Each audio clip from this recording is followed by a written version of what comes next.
Thanks for tuning into the Texas Scratch King channel. Please don't forget to subscribe, like and share this video. In this video Earl Tudor tells a story about their pit dog Bucky and how he conditioned him for his matches.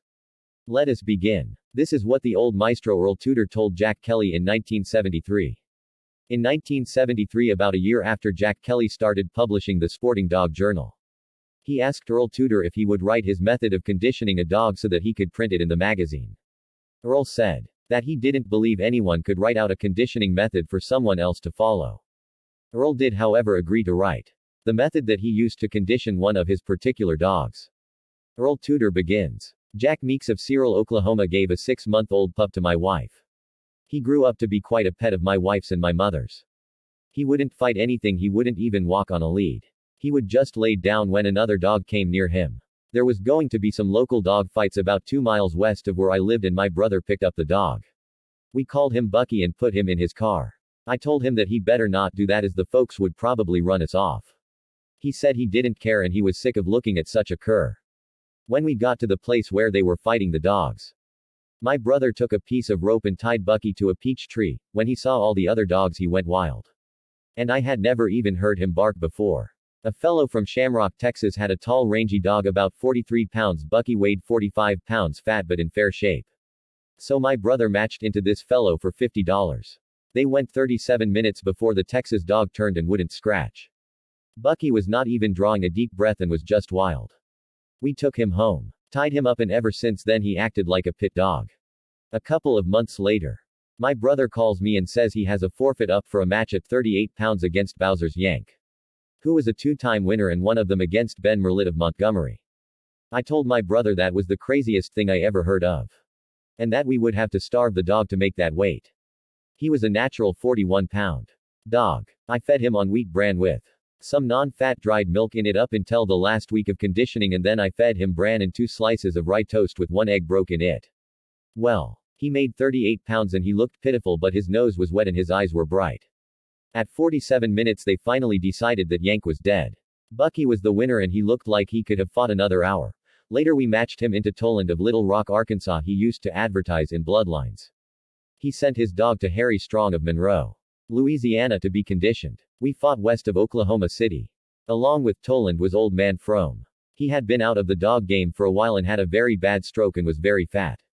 He must have weighed 270 pounds and he shook all over and had to be practically carried to pit side. Jack Shipley was also there, but he wouldn't speak to me. Just said that they were going to stop this Oklahoma kid after he washed my dog. I didn't bother to wash theirs and told them that I hoped they had a drugstore on him. After we turned them loose, I went over to a boy I knew and gave him $20 to bet for me that their dog wouldn't last 40 minutes.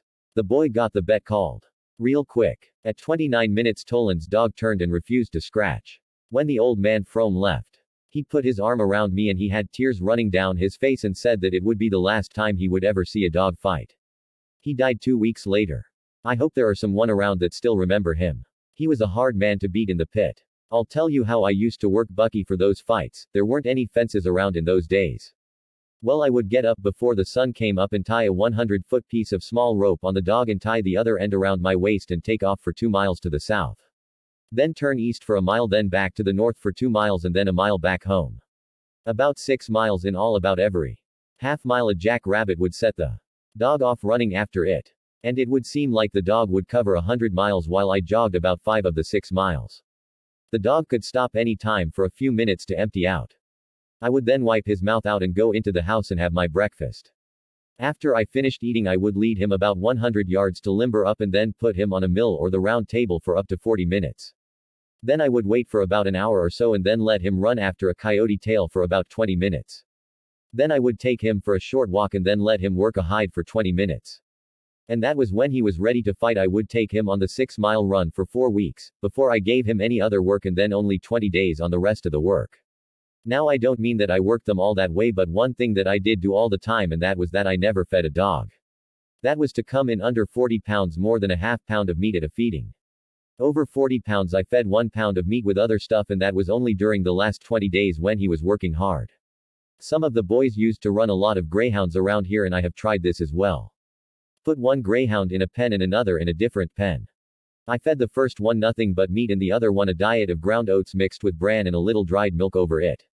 After this kind of feeding for 4 weeks, I turned them loose, and when they had gone about, the one fed on oats and bran was 1/4 mile ahead of the one fed on meat.